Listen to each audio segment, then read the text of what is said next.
Good afternoon. This is a recording of the noontime webinar. The Habitat Hero applications are open. So learn how to apply and receive recognition on your water-wise and wildlife-friendly garden. This is presented by Jamie Weiss, Habitat Hero Coordinator for Audubon Rockies. Your wildscape could be recognized as a Habitat Hero garden. In this presentation, we'll look at the components that create a healthy living landscape. We will also walk through the new application that allows room for growth with our gardeners by offering a tiered system, a bronze, silver, and gold category. It's easy to apply, so start thinking about how you can show the greatest habitat diversity in providing food, shelter, and water for wildlife. Also think about creative solutions your wildscape can provide. As your gardens are in full bloom this summer, start snapping those photos and consider what makes your wildscape special and how your garden may be a bona fide Habitat Hero garden. So help us bring conservation home, literally one garden at a time. One of the most common questions I get is, one, what is a Habitat Hero and who can be one? So anyone can be a Habitat Hero, even you. These are people or individuals, whether they're homeowners, landowners, community members, business owners, that make a positive impact in our Colorado and Wyoming communities by increasing natural areas, providing homes and food for wildlife, and creating those small areas of wildlife habitat that can connect those larger green spaces together, literally stitching the landscape back together with these gardens. Whether the landscape you tend to is a residential yard, could be a few potted plants on a balcony, even at a public park, a private sanctuary, or even a schoolyard garden. The whole idea is these Habitat Heroes or individuals believe in growing a healthy community, not just for birds, but wildlife and people as well. So does this sound like you? Well, then you're in the right spot for this presentation, and let's make sure you get the recognition you deserve and help to inspire others.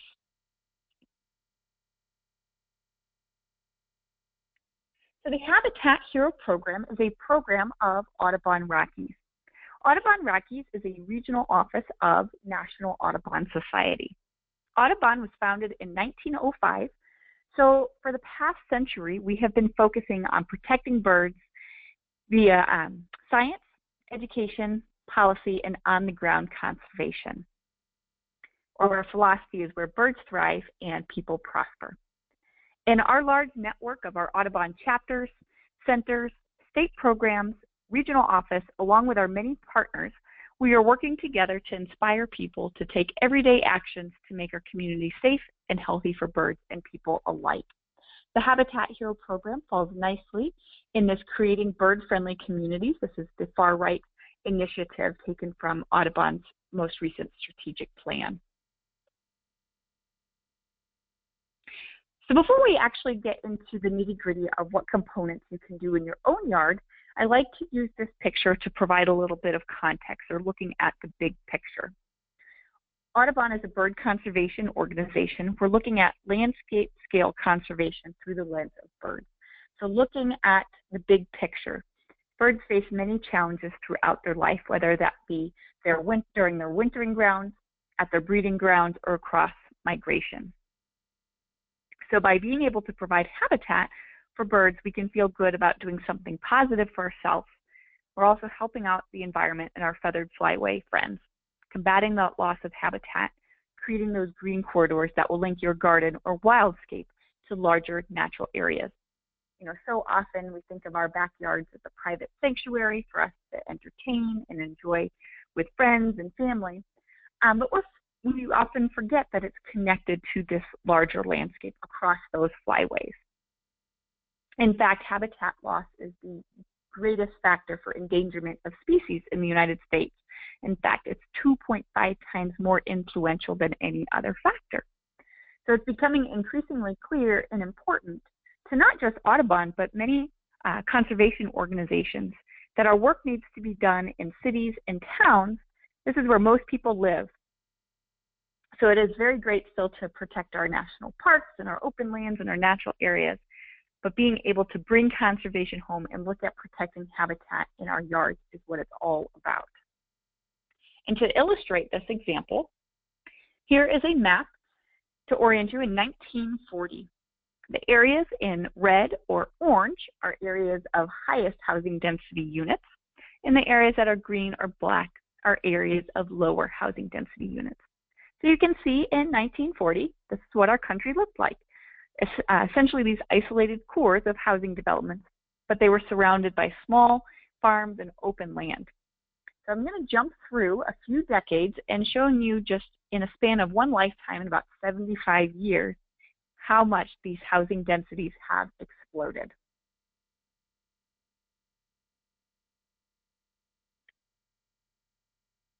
These once relatively consolidated urban areas have started to spill out into the surrounding landscape.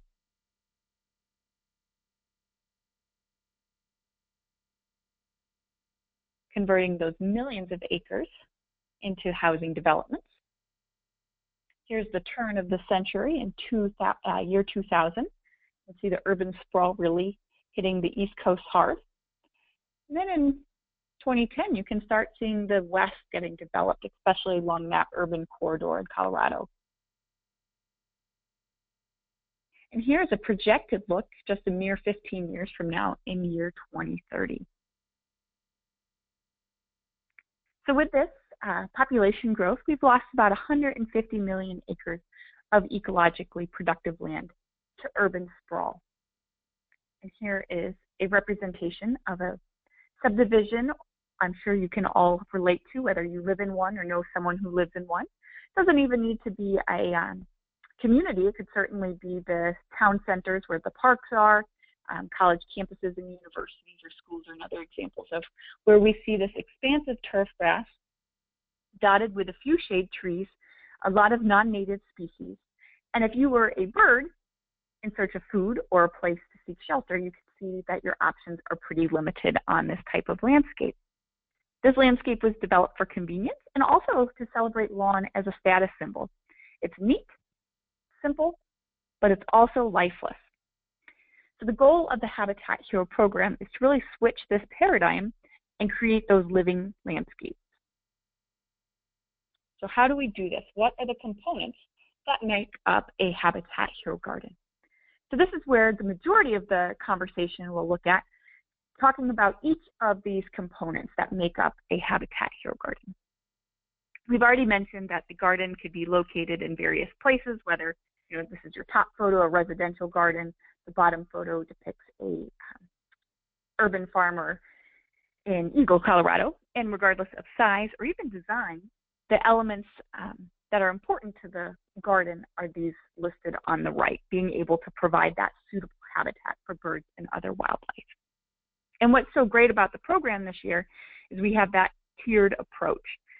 So this is able to recognize people that are just starting off, maybe replacing a section of their turf grass with some native planting.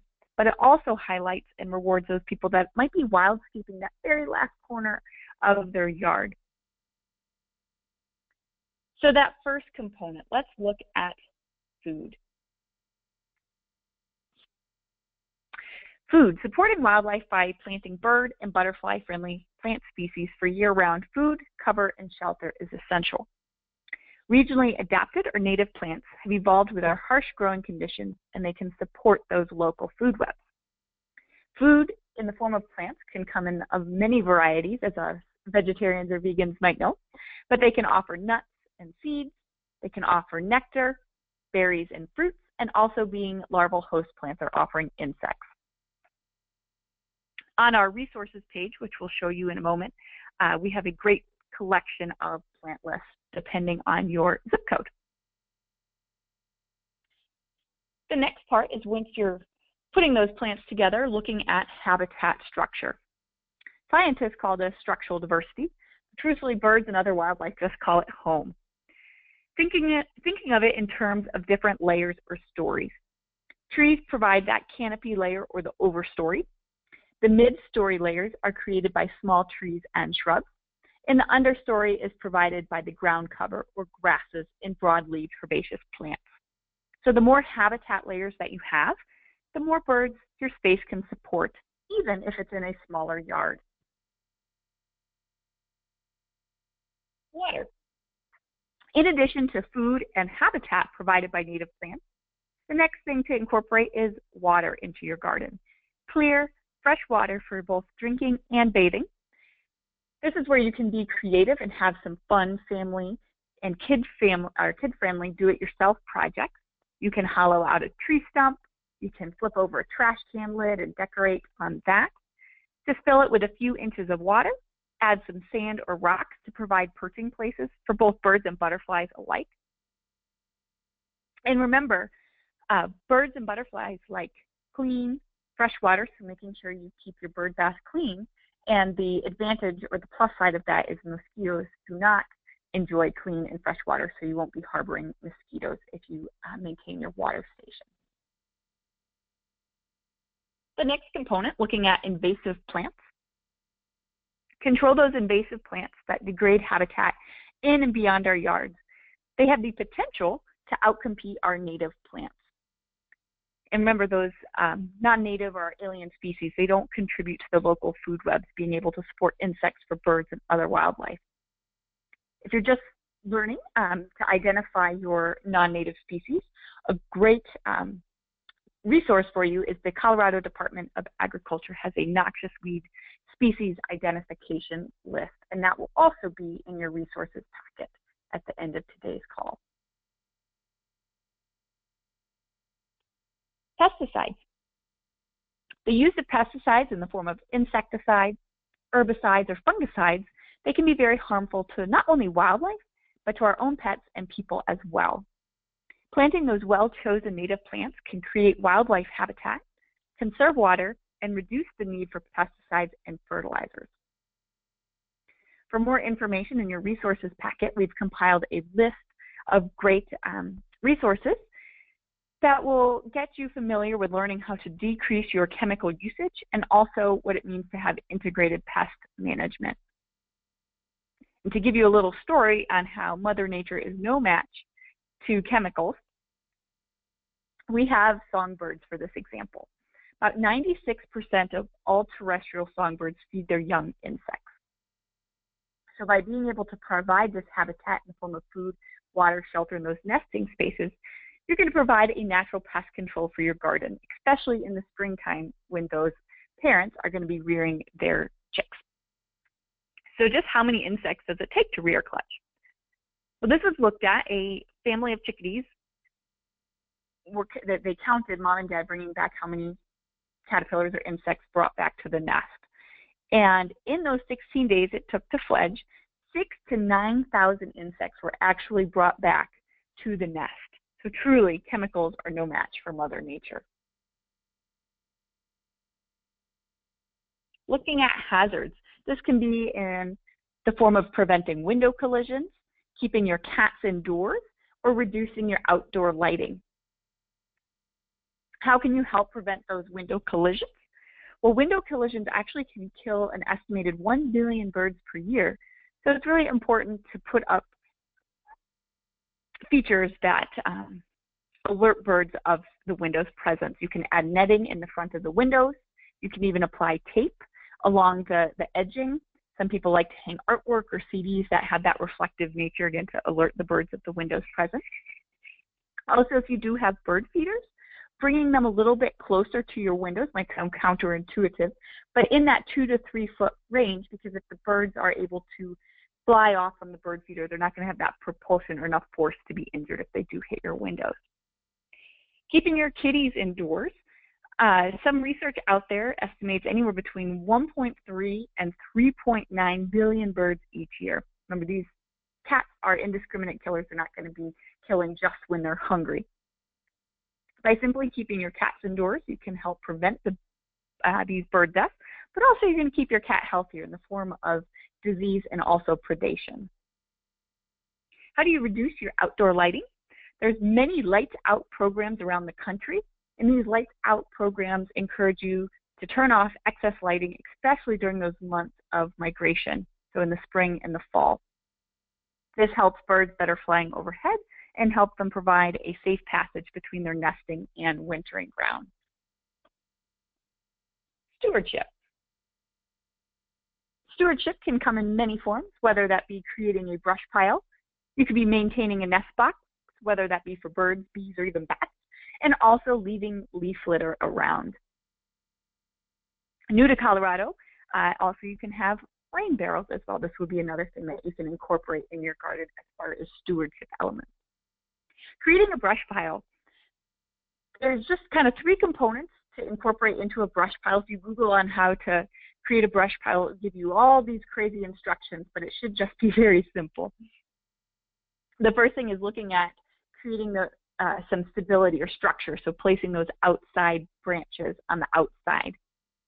Also, making sure there's enough space so the birds can flit in and out, so you don't want to close it up completely.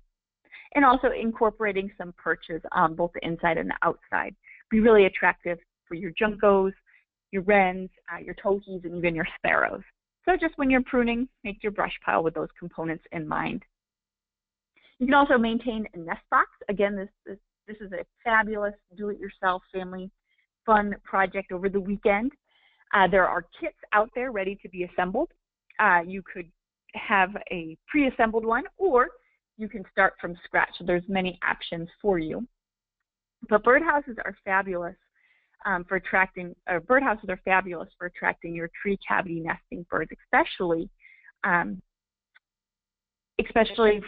where a lot of people live, since it's becoming harder and harder for those cavity nesting birds to find homes, like your wrens or your nuthatches, your swallows, your chickadees, or even your mountain bluebirds.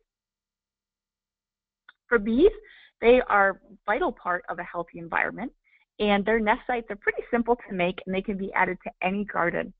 And the first place I would send you towards is the Xerces Society. They have great resources to gather on protecting and providing habitat for invertebrate pollinators, and they have some great instructions on how to create your own bee nest box. Also, bats eat about 1,000 insects a night, so if you are like me and don't want to get chomped down by mosquitoes, certainly encourage bats to come nesting nearby, and they will, with their hearty appetite, clear the air each night with those insects. So that's surely a reason to celebrate having them nearby. Leaving leaf litter.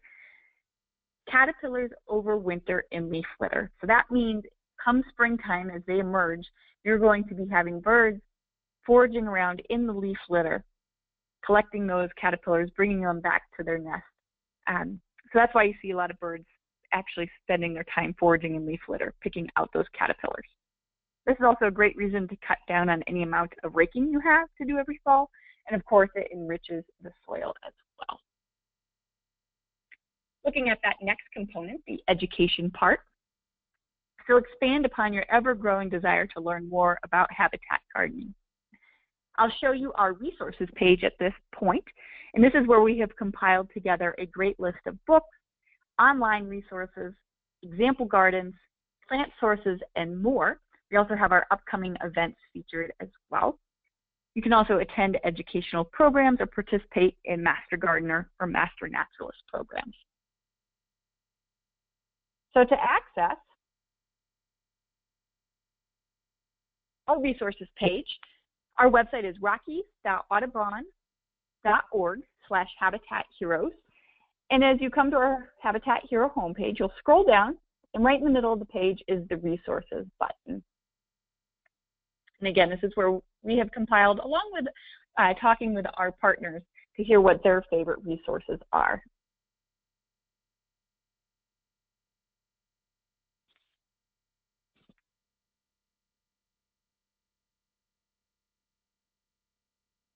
Moving right along into the citizen science portion. So turn your passion for the natural world into a critical research tool.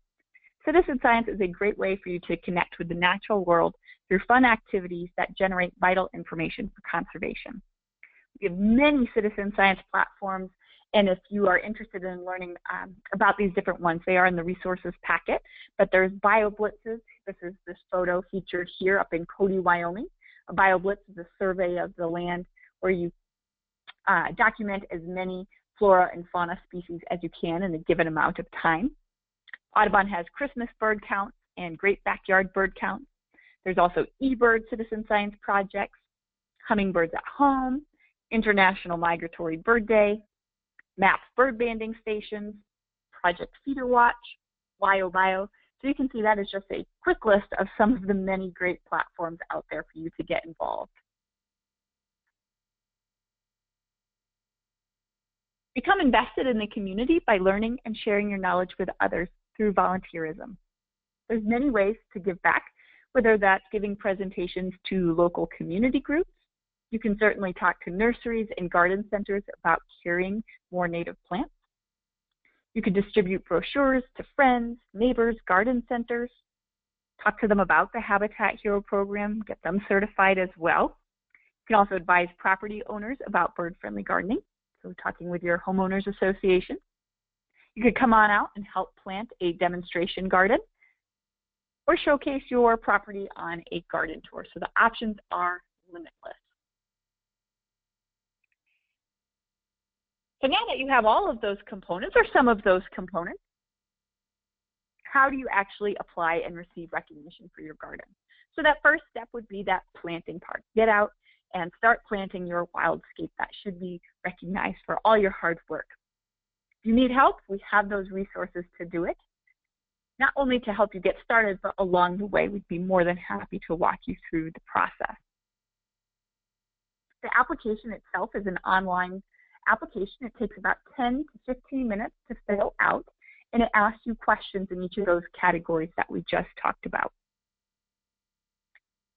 And then we kindly ask that you submit the $30 payment, and this is greatly appreciated to help support not only running the program, includes the benefits package, and it helps us expand a lot of our online resources, host workshops and other webinars with local experts as well. So what do you get in your benefits package? Both tangible and intangible things will come in your benefits package. So looking at a garden sign, you'll get an all-weather garden sign to proudly display in your garden that will correspond to your bronze, silver, or gold status. You'll also receive an electronic copy of the Colorado or Wyoming Wildscapes book, so you can continue to improve your garden along with that packet of wildflower seeds. You'll get a subscription to our Audubon Rockies monthly e-newsletter. You'll also have a subscription to National Audubon Society for 1 year, which will include their quarterly magazine. Your garden will also be featured in Audubon Rockies educational and marketing tools if you grant us permission, and this helps us to inspire others. You also have a chance to be featured in the nationally recognized High Country Gardens catalog. Here's this bottom photo in Evergreen, Colorado. In 2015, we had 2 Habitat Heroes featured in the print catalog and another Habitat Hero featured in their online catalog. Also, your garden will be featured in our online story map, which highlights photos and stories of other certified Habitat Hero gardens. It's a fun and interactive tool. The story map, it's a great way to locate what exciting gardens are near you. You can explore the map and photos to hear about stories from the homeowners and see the various awarded Habitat Hero gardens, from residential to community gardens. There's even city open spaces, public demonstration gardens, and private sanctuaries featured on this map. Hopefully this will help you inspire to create your own garden, and also it's a nice recognition point for you once you have been recognized as a Habitat Hero. I mentioned not only do you get that wonderful benefits package shipped to you, those tangible benefits, but there's also those intangible things. It's not just about the birds. Native plant landscaping improves the health and well-being of people in the environment as well. Also, it's that pride in knowing that you are part of this growing effort. Even those small patches of wildscapes can provide oases for wildlife like butterflies, bees, and birds by creating those green corridors. Also, increasing our physical health and our mental well-being. So for the mind and body, whether that's that low-impact exercise, weeding, walking around your garden, pushing a wheelbarrow, planting, etc., great for our physical and mental well-being. Increasing our knowledge and learning. So before you know it, you're going to be wanting to know all the critters that are coming to your garden. You're going to be getting field guides. You're going to talk to your family about all the lovely creatures that are coming by, and also the knowledge in the plants. You're going to know your yard inside and out, the microclimates, and what works and what doesn't work. Saving money and time, and I'll give you a success story just after this slide that will showcase that example. So we'll skip that for this moment. Increasing your property value.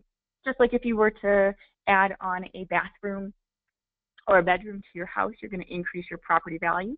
Well, same thing with that curb appeal, and especially if a collection of neighbors do the same thing. Increasing the property value of your entire neighborhood is always a great thing. Increased recreation time outside. So often we love to recreate in our national parks or go hiking on trails nearby. Well, how great would it be to be able to bring those elements into your own garden, mimic that surrounding landscape? Increasing that overall quality of life for you, your neighborhood, and your community, that quality of life for community. Hanging out with like-minded folks, whether that be in your own community, maybe you're coming out to a planting event, maybe you're volunteering as a habitat ambassador, but really improving the life of the community. Also, bird-friendly is climate-friendly. What do I mean by that? The gardening for birds with those native plants actually has a direct impact on your carbon footprint. As you're edging out those garden borders and eliminating your turf grass, you're going to be mowing your lawns less, right? In fact, according to the EPA, lawnmowers account for up to 5% of our greenhouse gas emissions in the U.S. Also, you're going to be reducing your need for fertilizers, and fertilizers release a powerful greenhouse gas called nitrous oxide. You'll also be increasing your carbon storage. Lawns certainly store some carbon, but it's those native trees and shrubs that will store more, especially as perennials, as it will store the carbon in their tissues year after year until the plant actually ceases. It's also water-wise. Just changing or converting a 1,000 square foot area, very manageable size, converting a 1,000 square foot area from turf grass to native plantings can save about 12,000 gallons of water per year. Denver Water has some great metrics on our water use. About 55% of our water use is actually allocated for outside, keeping our grasses, our turf grass nice and green. And we use about 150,000 gallons of water per year as an average household. So if you're able to save those 12,000 gallons of water for just converting that small manageable garden, you're going to save about 10% of your annual water use per household. Not only saving water, keeping more water in our rivers, but saving money as well. Also, we'll be building those resilient bird populations. A yard full of those native plants provide the food resources birds need to feed their babies, be fuel during migration, and survive and thrive during the winter and all year round as well. As mentioned, here is the Habitat Hero success story. Here is the before photo. John Ireland, he is the Cherry Creek 3 HOA president. Cherry Creek 3 is a townhome complex with about 251 units. This is outside of Denver. And he has helped save their HOA about 15 million gallons of water and $100,000 annually through water saving measures. These water saving measures included, here's the after photo, including a replanting of the neighborhood, stripping out those juniper bushes, putting in plantings where people weren't walking or using as open spaces. They also updated their toilets to low flow and changed out sprinkler heads. Again, 15 million gallons of water and $100,000 annually through those water saving measures.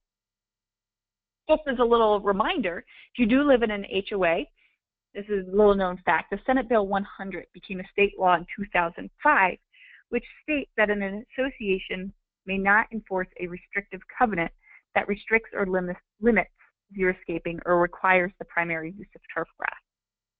So that's a great tool to have in your back pocket if your HOA is demanding that X percentage of your yard needs to be left as turf grass and you're unable to do any sort of xeriscaping planting. You can show them that.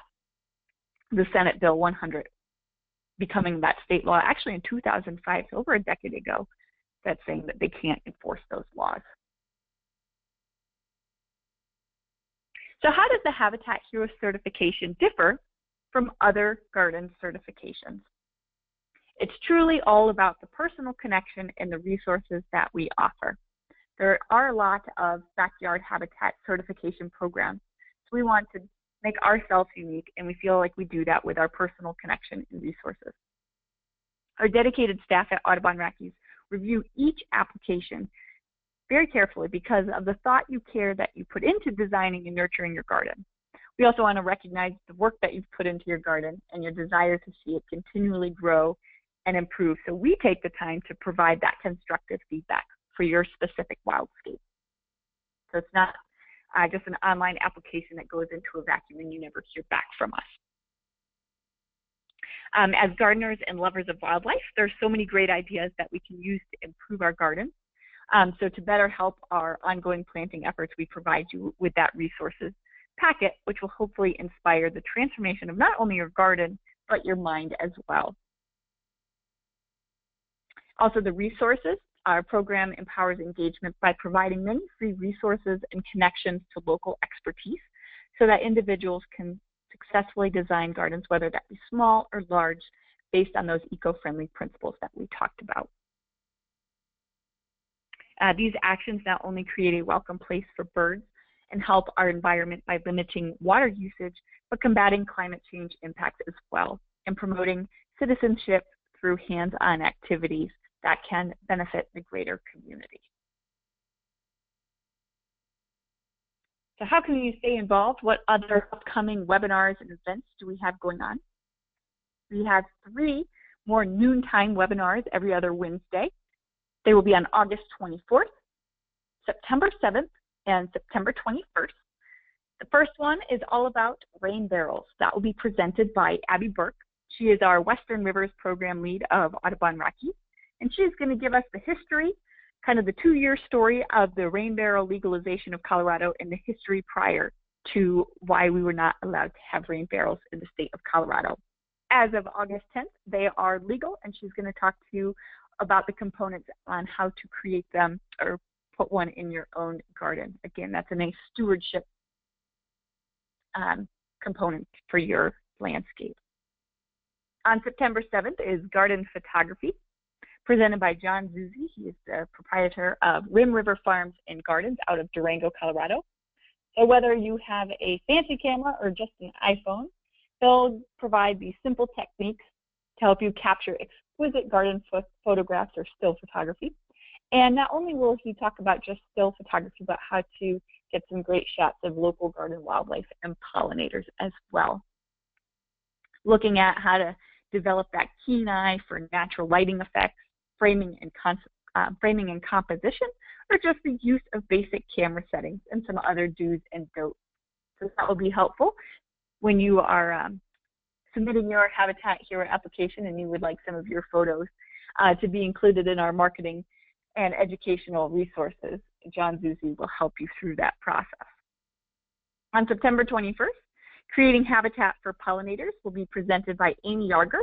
She's the Horticulture Director for the Butterfly Pavilion. And then lastly, on October 18th, we have a hometown habitat screening at Denver Botanic Gardens in the evening. This is an environmental documentary that showcases what everyday Americans are doing to help bring back more native species through projects and programs across the country. In fact, Habitat Hero is one of those 8 projects and programs that is featured in this 90-minute environmental documentary film. Well, we hope you've enjoyed this webinar today on learning not only how to create your Habitat Hero garden, but the application as well. So for any additional questions that you may have, feel free to email me at jweis@audubon.org. Give me a phone call at 970-416-6931, And I encourage you to visit our website for not only the resources that are on there, but so that you can apply to be a Habitat Hero as well and receive that recognition you deserve. Our website is rockies.audubon.org/Habitat Heroes, and we look forward to seeing your garden application rolling in soon. Again, thank you so much for joining us for our noontime webinar. Hope to see you at our future and upcoming events. Thanks so much. Have a great day.